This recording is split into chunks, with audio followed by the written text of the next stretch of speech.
One is limits with trigonometric functions, okay? Now what it says is, as theta approaches 0, the expression sine theta over theta approaches 1. So remember, theta has to be in radians. Now to prove this on your calculator, here's what we're going to do. We're going to go shift setup. We're going to put it into radian mode before we begin. I'm now going to, I don't use thetas, I use x's. So what I'm going to do is I'm going to do sine x over x, okay? Sine x all over x. Okay? Now the next thing is, I'm noticing on the question is they want theta to approach 0. So I'm going to do is I'm going to start off at a high number like the number number 2, right? Start at 2. The end has to be what? 0. Okay? And let's say my step can be anything I want, but I'm just going to go for 0.1s. Now look what happens, okay? Mad error. Okay, let's go again. Start is 2. Maybe the start should be 0. Yeah. Oh yeah, I could do it that way and go in reverse. I might try it that way, yeah, you're right. End 2, and then step is 0.1. We can still do the same thing, except just take it from the top and look at the bottom. Now look at this, okay? Now, you start off at x equals 2.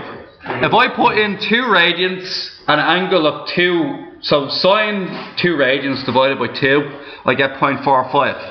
As I go up to 1.5, it's now sine 1.5 radians divided by 1.5 radians gets me 0.6649. As I get closer and closer to 0, look what's happening. Where's it going to? 0.99, 0.99, and then it goes to error. It can't reach 0. It's not defined at 0. Does anybody understand why it's not defined at 0? Because if the bottom is 0, it's not defined. You cannot divide by 0. So sine 0 over 0 does not exist. However, when you draw it, it goes basically, it can go very, very close to 1. The answer overall is very, very close to 1. Now, this works, the same thing works when you turn it upside down. So for example, if I do sine x, sorry, just give me a second there. Oh dear.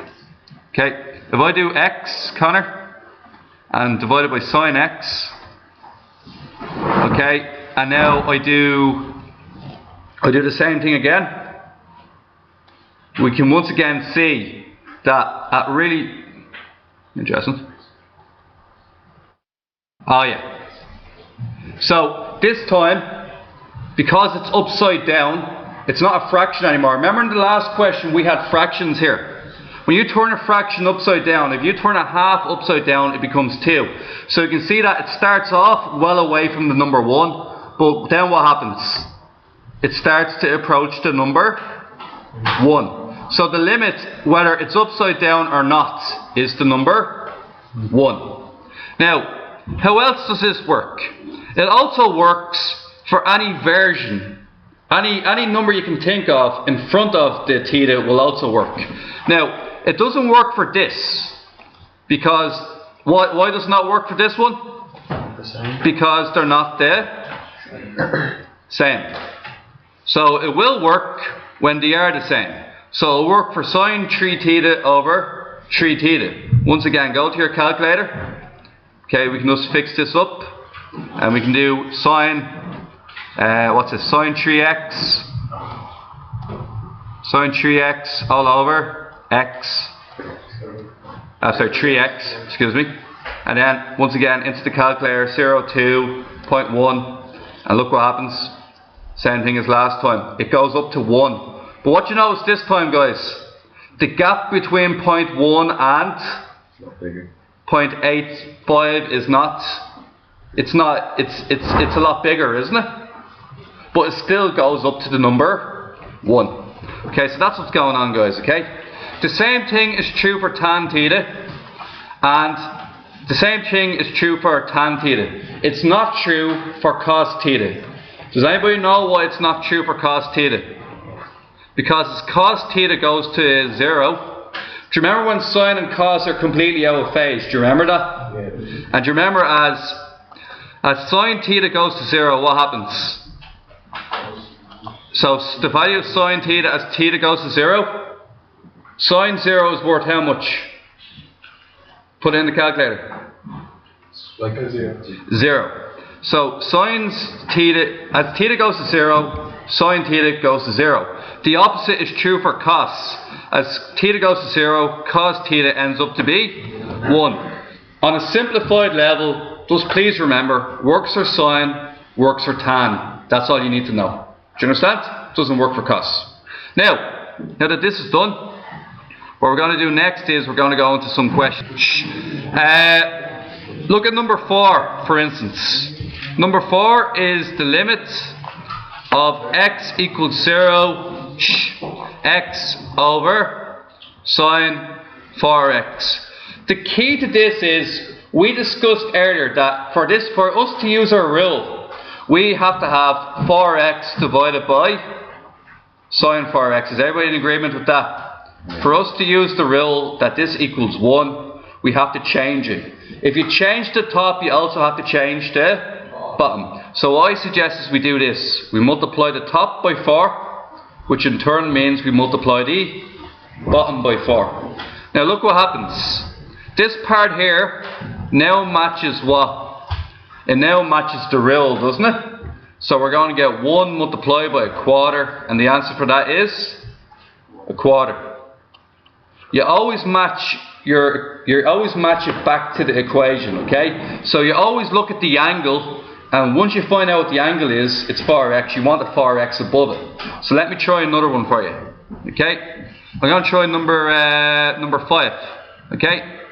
In number 5, we have sine 3x, limit of sine 3x over x equals 0, or sorry, x approaches 0, 4x. If this was to work properly, I need a 3x over the 4x. Is everybody happy with that? Now, I can change this for a minute, okay? I'm going to separate out the 4 and the x. Does everybody see that? I'm going to move the 4 over here. Is it still the same question? When I multiply 4 by x, what is it? Still the same question. Now what I'm going to do next is I'm going to put a 3 down here. And if I put a 3 down there, I've got to put a 3 up here. All of a sudden, this part here now obeys the rule. So it's going to be 1 multiplied by a quarter multiplied by 3. And the answer will be 3 quarters. Okay? Let's move it on to a harder one now. Okay? The harder one is going to be, we'll work on question 12 for a minute, okay? Question 12. Question 12 is the limit as x approaches 0 of tan squared 2x all over 3x squared. Now look at this, guys. What does tan squared 2x mean? What does it mean? It means tan 2x twice. So get rid of the squared sign. Now you're here. What about, can we separate out, ideally what we want is this. We want tan 2x divided by 2x, tan 2x divided by 2x. Now guys, what can we separate? Can we separate the x squared? What could we do there? We could turn it into this. We could turn the x squared into this. 3x squared, sorry. Put one of the x's there, one of the x's there, and put a third at the end. Is that still the same question? This one multiplied by this one, tan squared 2x. X by 3, 3x squared. Now let's fix it up. I want a 2 here, I want a 2 there. How much have I multiplied the bottom by? 4. Which means I have to multiply the top by 4 to balance it out. Put it into its box, and what do we get here? What's the limit of these two? 1 multiplied by 1 multiplied by a third multiplied by 4. And the answer for this question is going to be 4 thirds. Okay? Moving on. We can move on to number 14 is a good one to move on to. Okay? Now, number 14.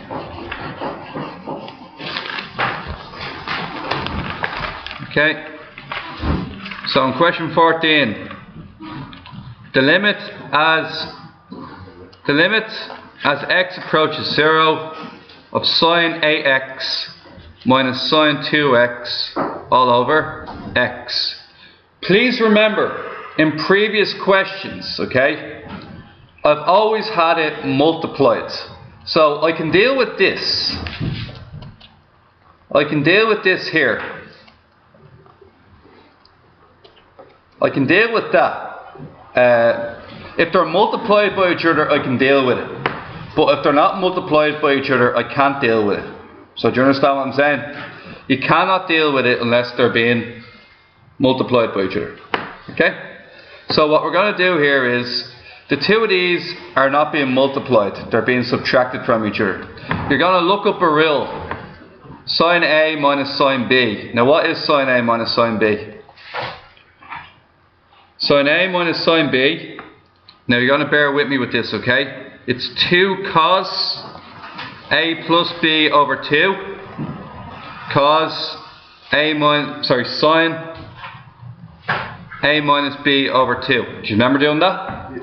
Now this one isn't coming up on your test tomorrow anyway. It's too far ahead. It's on one of the later exercises. Now, A minus B is going to be AX plus 2x is 10x. 10x divided by 2? Sorry? 5x. And then this one here? Sorry? 2 sine 3x. And this is all over x. Now, let me explain something about 2 cos to you.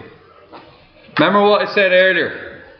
That when cos theta, as theta goes to 0, what happens to cos? Cos theta goes to 1. You can check this out on your calculator if you want.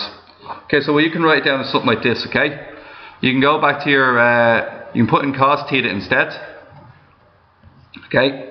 And you can go just cos x, doesn't matter. Alright? And start. Now what happens to cos as it goes down in angle? Now look what happens. As the angle's on the left, as the angle goes towards 0, what happens? Cos goes to 1. It doesn't have error. It is definitely the number 1. So what happens is, this now becomes 2 times 1. Is everybody happy with that? As the angle gets towards 0, cos becomes 1. Now, what do we need in an ideal world? What do we want underneath here? What do we need in here? 3, which means we need to multiply the top by 3. And what happens to this here? Turns to 1. That turns to 3. And the answer is? 6. Oh wait. 2 times 1 is 2, times 3, 6. I got it wrong for some reason, don't know why. Yeah. Oh, sorry guys, I know what happened in that question. On the double angle, when I took it away, I got 6x, and then you divide 6x by 2, and you get 3x. So yeah, I'm right this time around, okay? So the answer is 6. Okay? Yes, Connor? Just the fact that it's 5x, like the cos 5x. It just means, lads, I was asked a question. Does the fact that it's a 5x make a difference? So look, you're always open to using the calculator at will. So just put in a 5 here, press the equal sign, start, end, and see what happens as it goes towards 0. Now you'll see once again it ends up at the number 1, but this time the gap is just a bit bigger. Okay? To the second last answer. Right, so that's grand. Okay, last question of today is going to be number, what I'll do last, I'll do number 16, okay? Last one. Now, question 16 is limit of x sine x. So 16, limit as x approaches 0 of x sine x divided by sine 3x plus x. What? what do I do and why? Can somebody tell me? What should I do with this? Get the extra. I said a rule is you can't deal with it if it's not being multiplied by each other. If the two functions, sorry, it's not so, it's sine, sorry, plus sine x, sorry, sine x. You can't deal with them unless they're being multiplied by each other in this exercise. So what you need to do with this here, the bottom part. Sine a plus sine b equals 2 sine a plus b over 2, and what's the other part? Cos A minus B over 2. Cos a minus b over 2. Put it in. Here's what we get. Limit as x approaches 0, x sine x. And what we can get here is this. We're going to get, you said a plus b divided by 2 for the first one? Yeah. So it's going to be 4x divided by 2. So it's going to be 2 sine 2x.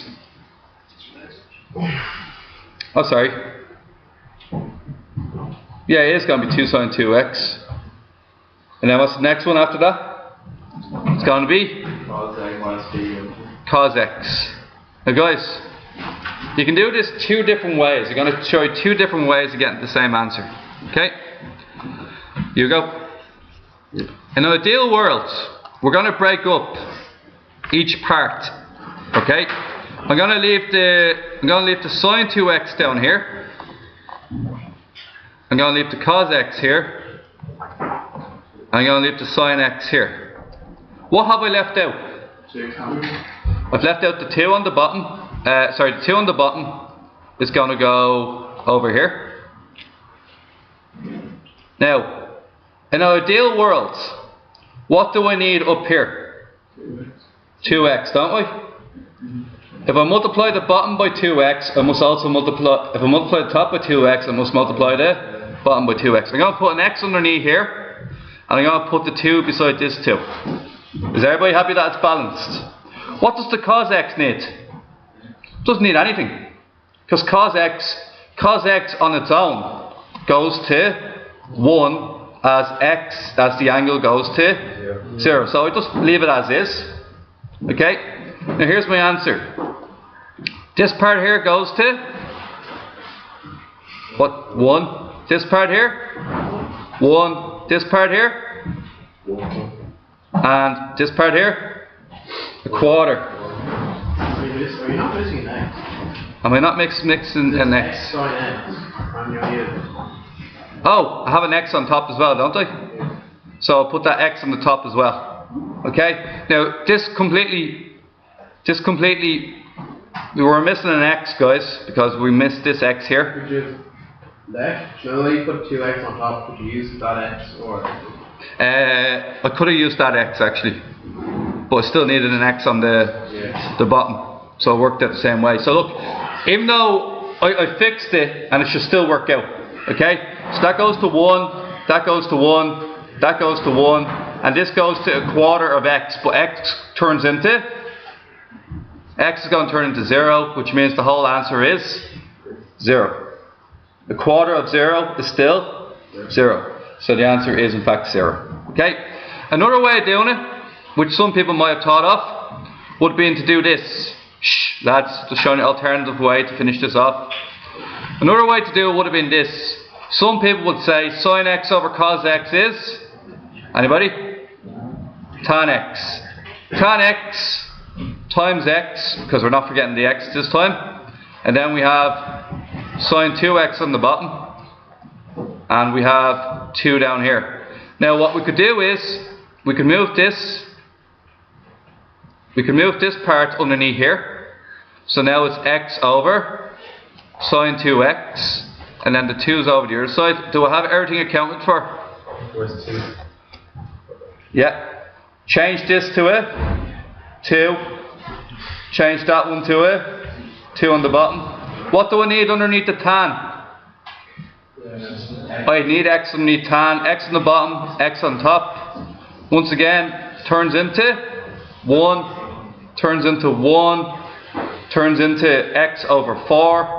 But x over 4, x is turned into 0, so the answer is still 0. Okay, guys.